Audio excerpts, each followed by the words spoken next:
ప్రపంచాన్ని కుదిపేస్తున్న ఒక యుద్ధం.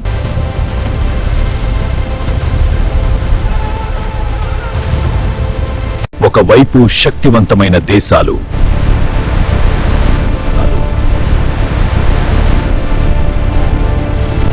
మరోవైపు ప్రతీకారం కోసం సిద్ధమైన ఒక శక్తి.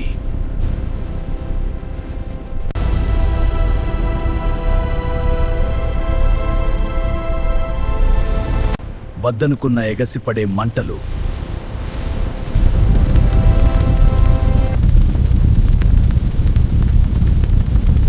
ఇది కేవలం భూభాగం కోసం కాదు.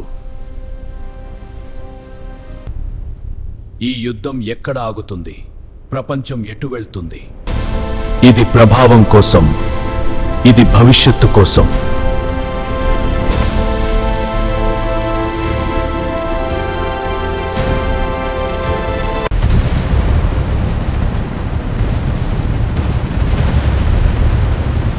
ఎందుకంటే ఆ యుద్ధాలన్నీ ఆపాలంటే ఆ ఒక్కడు రావాలి. ఆ ఒక్కడు ఎవరు? నేను చెప్పలేను. చెప్పు, లేకపోతే చూసుకో. అతను ఒక